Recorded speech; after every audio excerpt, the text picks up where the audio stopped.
ជំរាបសួរទស្សនិកជនជាទីគោរពសូមស្វាគមន៍មកកាន់កម្មវិធីព័ត៌មានថ្មីពីកជបនៅព្រឹកថ្ងៃទី24ខែធ្នូឆ្នាំ2025គណៈកម្មាធិការជាតិរៀបចំការបោះឆ្នោតបានអនុញ្ញាតឲ្យគ្រូដឹកនាំនិងសិស្សានុសិស្សនៃសាលារៀន Westline សាខាទួលស្វាយព្រៃរាជធានីភ្នំពេញចូលជួបដើម្បីស្វែងយល់ការបោះឆ្នោតនៅកម្ពុជា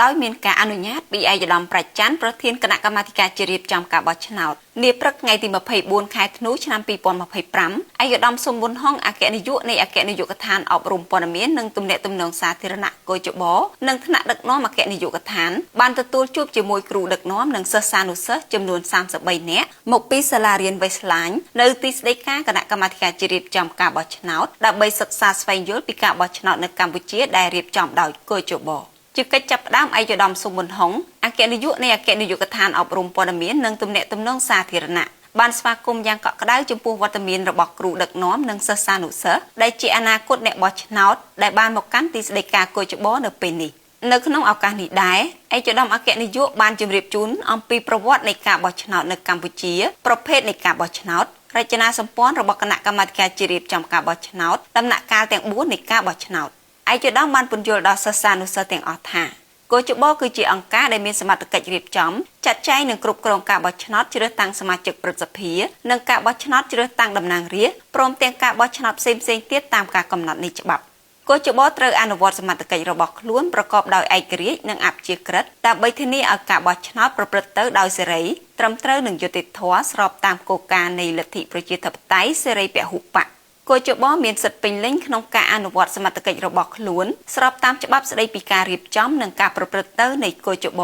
ច្បាប់ស្តីពីការបោះឆ្នោតជាធរមានបទបញ្ជានិងនីតិវិធីសម្រាប់ការបោះឆ្នោតដែលកំណត់ដោយគណៈកម្មាធិការជាតិរៀបចំការបោះឆ្នោតចំពោះការបោះឆ្នោតឯកឧត្តមបានឲ្យដឹងថាចាប់តាំងពីឆ្នាំ1998កជបបានរៀបចំចាត់ចែងនិងគ្រប់គ្រងការបោះឆ្នោតនិងសម្រេចបានជោគជ័យជាបន្តបន្ទាប់ដោយខ្លួនឯងសរុបចំនួន19លើករួចមកហើយក្នុងនោះរួមមាន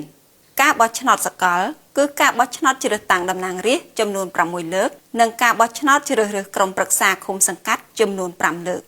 ការបោះឆ្នោតអសកលគឺការបោះឆ្នោតជ្រើសតាំងសមាជិកព្រឹទ្ធសភាចំនួន4លើកនិងការបោះឆ្នោតជ្រើសរើសក្រុមប្រឹក្សារាជធានីក្រុមប្រឹក្សាខេត្តក្រុមប្រឹក្សាក្រុងក្រុមប្រឹក្សាស្រុកក្រុមប្រឹក្សាខណ្ឌចំនួន4លើក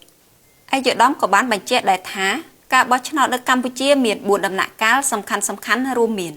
ការពិនិត្យបញ្ជីឈ្មោះនិងការចុះឈ្មោះបោះឆ្នោតការចុះបញ្ជីគណៈបកនយោបាយចុះឈ្មោះបោះឆ្នោតនិងបញ្ជីបេក្ខជនចុះឈ្មោះការឃោសនាបោះឆ្នោតការបោះឆ្នោតការរាប់សន្លឹកឆ្នោតនិងការប្រកាសលទ្ធផលនៃការបោះឆ្នោតជាងនេះទៀតឯកឧត្តមបានសង្កត់ធ្ងន់ថា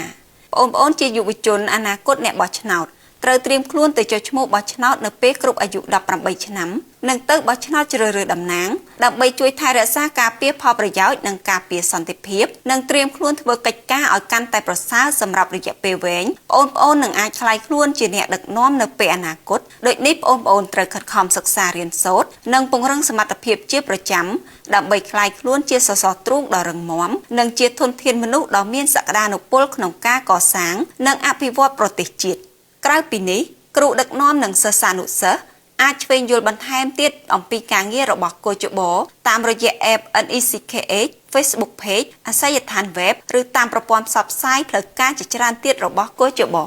យើងជាយុវជនអនាគតអ្នកបោះឆ្នោតគ្រប់អាយុ18ឆ្នាំត្រូវទៅចុះឈ្មោះបោះឆ្នោតនិងទៅបោះឆ្នោតដើម្បីជ្រើសរើសអ្នកតំណាងដើម្បីថែរក្សាការពារផលប្រយោជន៍និងការពារសន្តិភាពនេះជាសាររបស់សិស្សានុសិស្សដែលមានវត្តមាននៅថ្ងៃនេះដើម្បីជាផ្នែកនៃការអភិវឌ្ឍកសាងប្រទេសជាតិទី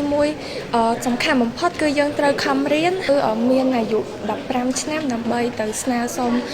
ជាអត្តសញ្ញាណប័ណ្ណដើម្បីពេលយើងគ្រប់18ឆ្នាំយើងអាចបោះឆ្នោតបានដើម្បីជួយអភិវឌ្ឍជាតិរបស់យើងទី1យើងបរិងចំណេះដឹងរបស់យើងឲ្យបានល្អ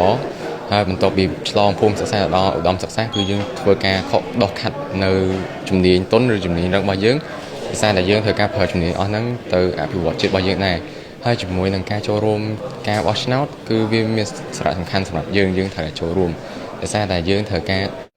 ជ្រើសរើសមេដឹកនាំដែលយើងគ្រប់ស្រឡាញ់ ឲ្យមកធ្វើជាតំណាងដឹកនាំប្រទេសយើងឲ្យមានការរីកចម្រើនទៅមុខហើយជាមួយនឹងបង្កើតគោលនយោបាយល្អៗដើម្បីអភិវឌ្ឍជាតិផងដែរខ្ញុំសង្ឃឹមថាយុវជនរបស់យើងដែលជាតំពាំងស្នងរស័យគឺខិតខំរៀនទាំងអស់គ្នាហើយថ្ងៃក្រោយគឺខិតខំដោះខាត់នៅសមត្ថភាពជំនាញផ្សេងៗដើម្បីយកទៅអភិវឌ្ឍប្រទេសជាតិយើងឲ្យរីកចម្រើនដែរដូចគេ